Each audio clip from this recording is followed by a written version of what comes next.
everybody, Rodrigo Fondor here, Asheville Cash Buyers, Asheville Real Estate News here, doing another episode 13, and real excited to have Pratik Bhakta here, who's running for Asheville City Council.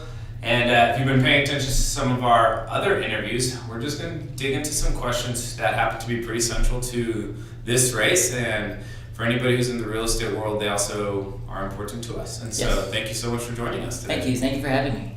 As always, is a really interesting question. Are you from Asheville? How did you get to Asheville? What's the story? I am not a native of Asheville, but I've lived here over 33 years. Wow. I started off, I was born in India. When I was 6 years old, we immigrated to New Jersey, South Jersey. Lived there for 6 years, and then we were working for our aunt and uncle. And then we actually left there to come down here, and my dad was fortunate enough to buy a 13-room motel in Enka-Candler, and so I started 7th grade here. Grades 1 through 6 was in New Jersey, and started 7th grade here all the way to high school. I went to Enka High School, graduated, went 2 years to UNC Asheville. Because they had the engineering program, 2+2. Okay. And then I transferred to NC State, and I got my degree at NC State. I've heard they've got a good engineering program, right? I think so. Yeah, they're good engineering schools. All in state. So you got here when you were, very young, obviously, and then you just haven't found a good reason to leave it, right? I love it here. Who doesn't? Yeah. Very cool. And so I know just from some previous conversations, just being aware of your campaign, that you're a hotelier, I guess, and how'd you end up in that line of work? Obviously, this is a great place to be doing that. Yeah, so as a immigrant, we naturally tried to gravitate towards something that we can do that didn't require a lot of, educational skills. My dad was a teacher in high school back in India. He was a math and science. Okay. But when he wasn't, that was during the day. In the evening, we had farmland, so it was farming. In the evening. So, I was told, because I can't remember that far, that it was tough on us, him coming back and forth. But when we immigrated here, it was one of those that, hey, what can we do? We're 4 of us. I was the youngest of 4. I have 3 older sisters. We're in school. I mean, we're difference of 5 years apart, and so when I was 6 years old, my oldest sister was 11, right. And 2 others in between, and so it was a matter of how do we support ourselves? Do we get a job, get a house, apartment? How could we manage our family with mom and dad and my grandfather, 7 of us living in a household and earning a good living. And the best thing for us that people from the state of Gujarat, which is a state in India, right? Yeah, and so we're Gujaratis. We naturally gravitated towards the hotel motel industry, and so that was one of. Back in the day, when a customer came, you get up, you have them fill out the paperwork. They ask what the room rate is. You collect the money and taxes and. You give them the key to the room.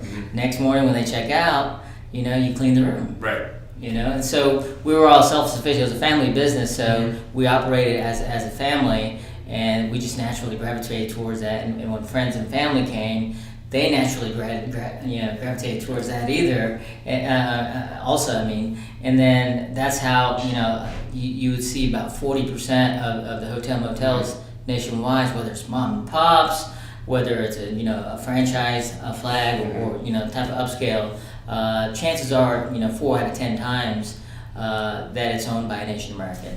Interesting. Yeah. Yeah, that's so it was just in your blood and it never got out of your blood, huh? It just naturally, you see the cliches of Indian convenience stores owners or taxi cab drivers, sure. And now more and more you see doctors, lawyers, engineers.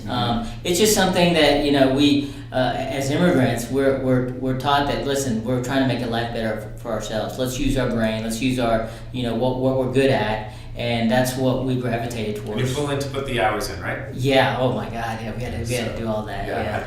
I think I shared to you on camera. I was born and raised in Colombia, South America, and so I was different industry, but there's always that similarity when you're kind of starting something on your own, and you've got the context of where you came from and what the possibilities are moving forward. So it's Yeah. really interesting. So before we get into the serious questions, Okay. what's an interesting or fun fact that the general people here in Asheville might not know about you, that you'd be want them to know of you? So I think I've said this before. Interesting fact is, I grew up in a hotel motel business, but I did not want to be in the hotel motel business because I thought it was extremely hard, and it still is. Right. But growing up, I did not want to clean rooms, mow the grass, do maintenance, all these things that require of a hotel motel owner. And I thought, well, I got to do this for the rest of my life. And I said, that's going to be tough. I said, I'd rather get into a 9-to-5 job and make a good living. So I said, hey, let me. I like math and science, and I gravitated towards engineering. And so when I went to school, I'm thinking, yes, I'm getting out. This. I like this. I'm getting out of the hotel motel business, and mom and dad were okay with that as Right. well. And so I was just like, okay, I'll do my thing. Mom and dad will do theirs. But it never got around to that. So I went back to get my master's degree after my undergrad, and then 1 year into it, my dad's health had really started deteriorating. So my mom told me to take time off, and I knew what that really meant, but she was stop. Yeah, she didn't outright say it, but parents are like that. Context, right? Yeah. So I gave up what I wanted to do and took over the family business and tried to make the best of it because I was used to running mom and pop motels, Right. and the next one we had was a 49 room Days Inn, and that was all new to me because it's a franchise. Right. What do? You got brand standards, you got this, you got contracts, all these different things, and you're like, wait a minute, I'm not experienced in that. Yeah, you're just used to doing it kind of on your own, and then you got a whole different context. Yeah, so that's the interesting thing that I got back into it. Well, going on that route as far as new experiences and whatnot, is this your first time running for a local office or any sort of office? It is. So, yeah. What was the tipping point? Did something specifically happen, or did you just randomly wake up and feel inspired? I just felt, well, one of the things were some of these rule changes that are happening with city council. I'm not a big hotel developer. Like you see downtown, the big developers. But, I grew up in the industry, and, that's my livelihood. Whether it's mom and pop hotel operators or big hotel operators. I took exception. One of the things that I took exception to, wait a minute, you're changing a whole industry's standard by implementing a rule change that is segregating one industry because of this campaign promises that a lot of candidates make. We got these hotels, there's too much, without doing the research and the facts behind it. If you go to the CVB, they'll give you all the facts that you need to know. And sorry, back with the Yes. CVB. Yeah. So what? I'm guessing that's an acronym. Yeah. It's an acronym I'm not familiar with, and anybody. The who's Asheville listening- Convention and Visitors Bureau. Okay. Yeah. So is that the Chamber of Commerce? Chamber of Is that Commerce. right? Yeah. Okay. So typically a lot of people say CVB. So, Okay. and you'll get the important information that you need to make decisions. When people say, well, the TDA, the Tourism Development Authority, which takes in taxes for the Buncombe County, the occupancy tax. Right. That money's being spent. People say, well, the city's not getting a dime of it. That's incorrect.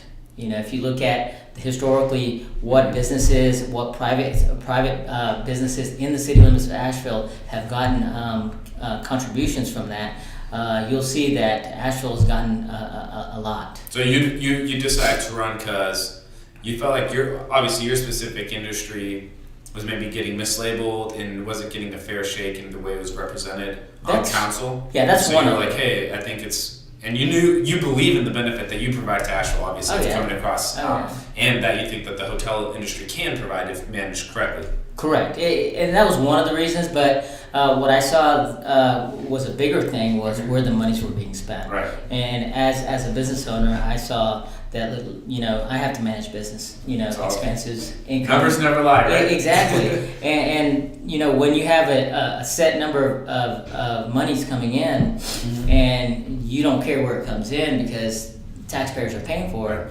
You got to be careful where that spend is. Right. You don't want to do frivolous spending. Yeah, I don't think and I'm not accusing anybody of frivolous spending, but I think we need to be more frugal on where we spend. Gotcha. So that there's less chance of property taxes going up. Yeah, so on that note, let's talk about property taxes. Yes. Obviously, everybody's taxes went up this year. Yes. And sometimes it was over 100%.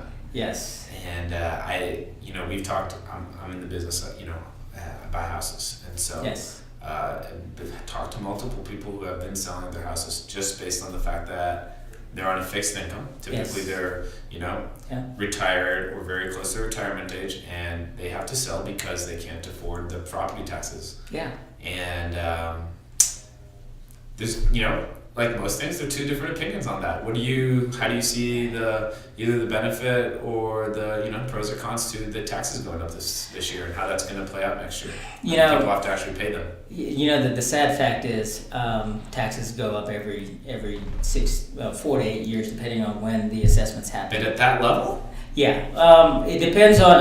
Obviously, it depends on what areas are impacted based on comparable sales. You're in the hotel, the real estate industry, right. So that certain areas where houses sell, right. That's gonna take it, drive up the housing prices. prices. Unfortunately, I don't know that anybody really has a answer to say that is not going to go up, other than challenge it with the county and say, look, I can't. This is not worth that much. There's pros and cons. Of course. The higher the value is, the more likelihood that if they sell it, they'll get their value. However, when it comes to taxes, we all want to lower taxes. So, it kind of it's tough. It's tough for people whose houses. The appraisal value have gone up to 100%, and there are some that barely went up. Unfortunately, I don't think City Council has a way of saying, let's not increase this area, let's increase this area. So if somebody was to just be like, hey, I'm a little bothered by this and would want to, try to have an idea of why this happened or why this wouldn't happen again, is there an answer to that, or is this just one of those things where you're like, hey, this is a continuing conversation and it's just a puzzle that's always in motion? Well, I think I'd be remiss to say that I have an answer. If anybody tells you they have an answer, it's political speak. And I don't want to lie to people to say I have an answer. Certainly there's for my example myself. I've had properties where I've had over $1 million increase in property values, and I didn't challenge it. I could have, and I did. But at the end of the day, the values are what they are. If you feel that it is, then comparables, and you might have to spend a little money to save money. Right. And that's unfortunate because a lot of people can't afford to do that. True. So I want to tell you that I have an answer, but I don't. Fair enough. No, I think it'd be hard to confidently say that there's an answer to that. Yeah, you're in the real estate business, There's so many variables, and if you do have confidence the way money's being spent, it's super hard and super challenging. There's always going to be people affected by it, but at least you hope that the additional tax revenue creates a benefit to the city overall. And that's always the hope of taxes, right? In theory, at least. Another topic that's been talked about a lot is affordable housing. Yes. Or workforce housing. Yes. And if you're in the hotelier industry, I'm guessing that there's a lot of people who work in or with your hotel groups that would probably fall into that category. And so I'm wondering, if you probably have a very unique perspective on how that affects your employees and if there's a solution or not. And I'm making a couple of assumptions there, so please correct me if I'm wrong on any of those. No, employment at our hotels or motels, are we try to pay as much as we can, of course, market rates, and we can't pay the stuff like big downtown hotels can pay. Of course, it's sort of like when you go to a hotel or any place, you let's say you buy a car, you have the Mercedes, you have a Honda, and you have let's say the Kia. Not to degrade any of those brands, but they're on a scale for a reason. Yeah, it's a car, right? You're paying to get from point A to point B, but you want to get there with certain features and the prestige or whatever. And everybody's gonna different value on what those features are. Exactly. And so same thing with hotels. When consumers come, that you can stay at a big fancy hotel, you can stay at mid-level hotels, or you can stay at the economy hotels. Yeah. Well, chances are the economy hotels are not going to be paying what the high price hotels Of course. are, because their revenues can't justify Yeah. it. But there is a market where a lot of people are frugal. I mean, there's travelers that come on a tight budget and they can't afford to stay somewhere else. So the people living here though in Asheville, yeah. and the people who how would you define affordable housing? Affordable housing is somebody that can live within their means, Mm-hmm. and being able to make a comfortable living and live a comfortable life. And do you a lot of the conversation is focused on whether that's a realistic possibility within Asheville city limits now? Well, it's always going to be a challenge. Mm-hmm. Nowhere in history where affordable housing has not been a challenge. Of course.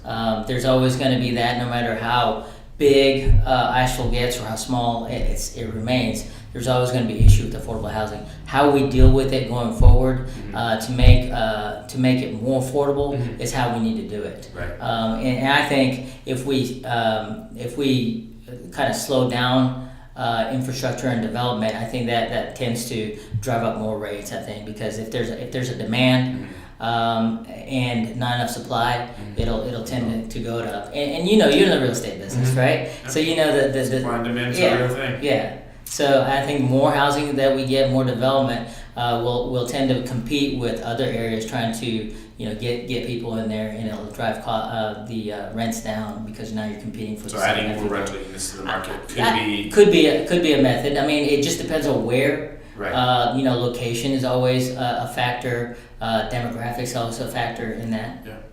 On that note, so the other topic that's really has getting a lot of conversation is short-term rentals. Oh, yeah. And so you talk about adding units to the market. What about like ADUs or for accessory dwelling units? Do you think what component do you see there? Do you think they're allowed to be used as short-term rentals, or should they only be as minimum 30-day rentals? Okay, so the common misconception is that hotel owners are against short-term rentals and ADUs. That's the word on the street, at least. Yeah, it's not. Okay. I'll explain that in a second. Sure. But here's my take. I think first and foremost, property owners have the right to do what they need to do. Mm-hmm. Okay, as long as they're doing it lawfully.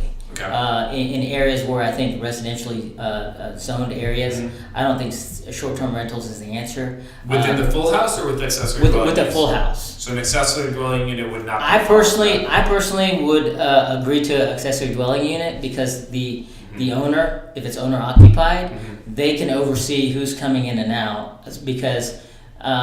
They're not going to allow wild parties to happen that are going to take over a neighborhood street or whatnot. And that's what's happening is a lot of those don't have that. And I've talked to people in neighborhoods and they don't like those short-term rentals in their own neighborhood because you don't know who's coming in, you don't know what they do, and what kind of troubles they may be bringing with them. And I'm not going to dive into the pros and cons of it. No, because this is just so just to summarize that, correct me if I'm wrong on this.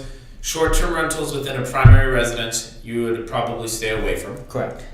Short-term rentals in an ADU, you would leave it up to the primary homeowner's discretion. Yeah. Okay. Yeah. And I'm guessing you're okay with the homestay provision then. Oh, yeah. Because that would basically be even more of an oversight than an ADU. Because you're inside the same building with Yeah, I mean, exactly, because I think people have the right to be able to rent their house out, even if it's a room or just a bed. Right. Okay. Because I think in times where it could be the difference in letting them stay in their house or not, right? Exactly. Okay. So no, that makes sense. Well, yes. The second part. Oh, right. Yeah, the hotels. So hotels are really not against that.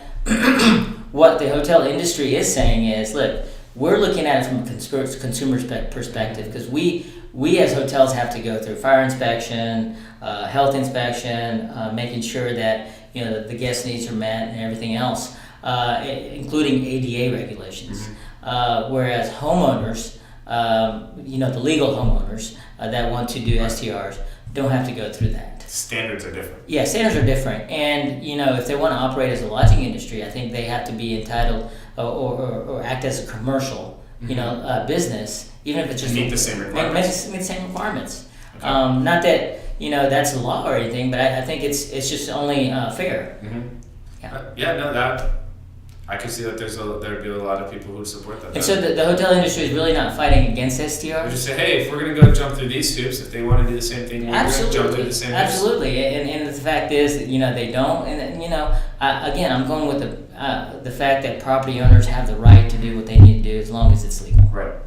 Right there's no laws against it, and so hotels aren't really against competition as STRs. And I've said this on my blog that I have on my website is, the STRs don't affect the big hotels you see downtown. No, because it's a different consumer. It is. It's like you were using the car example. Correct. Somebody's buying a Kia is not going to be the person who's going to be shopping for Mercedes, probably. Yeah. So they're not competing for the same clientele. Correct. Mercedes and Audis are going to compete for the same clientele, for instance, but they're not competing for somebody who's. Exactly. Yeah. And so the economy brand hotels, that mom and pop owners, they're the ones that are actually competing against these guys. That's going to be a lot closer to the same consumer, right? Yeah. And so, but even still, they don't have any say-so on that matter anyway, because it should be the property owner's rights. Right. Okay. Yeah, it's great to hear that perspective. It's really interesting. So, as we're wrapping up, what's something that you think's really differentiates you from the other candidates, or something you would want to make sure people know about you? It's like, hey, this is why I should receive your vote. Well, I honestly feel that from my experience and my life experience that I'm more than qualified. Being a business perspective, I understand that we need to do a lot of things, but everything that the city has or does for the residents, it all involves money. Right. Whether it's infrastructure improvements, salaries, budget allocations for improvements, it all requires money, and to be able to effectively manage that, has to take a set of skills that's a business related. Yes, we want to make sure there's other things and make sure that we're taking care of all of our residents, whether it's neighborhoods or whatnot. I feel that I can do that because I have that business background. Again, I didn't want to be in the business background in that sense. You have it though. But I have it though. For over 22 years, 25 years now. So that's one of those that I feel that I have an edge in that respect. But I respect the fact that I listen to people when they come up to me and talk to me, and we could have various different opinions, but I do understand their opinions, and that doesn't mean that I'm set in my ways. I'm not. If you listen to the people, then that's how things get accomplished, because that's what you're there for. You're not there to say, look, I got elected and this is my opinion. I get elected because I want to listen to you guys, and that's what I want people to understand. So. Voting dates, right? So I think we're in the primaries right now. We are. And when does that close off? And early voting's occurring as well. Yes. Right? So when does that stop? Okay, so the early voting will start October 7th. Stop October 7th. Okay. So that's next week, right? Yes. Saturday of the. From Saturday. Yeah, week from the Saturday coming up, and the election date is October 7th for the primary. Okay. And then if I'm fortunate enough to pass, then general election will be November 7th. Great. And so if somebody wants to learn more about your ideas, you mentioned your blog, what is the best way for somebody to connect with you? Go to Pratik, Pratik, the number 4, citycouncil.com. Right. And I'd be happy to listen to anything you've got to say. Contact me, phone call. Great, absolutely. Well, we'll definitely put that in the show notes and everything, so people can find that easily. And Pratik, well, thank you so much for joining us today, and best of luck in the next couple of weeks. I appreciate it very much. Yeah, absolutely. Thank you. Thank you. All right.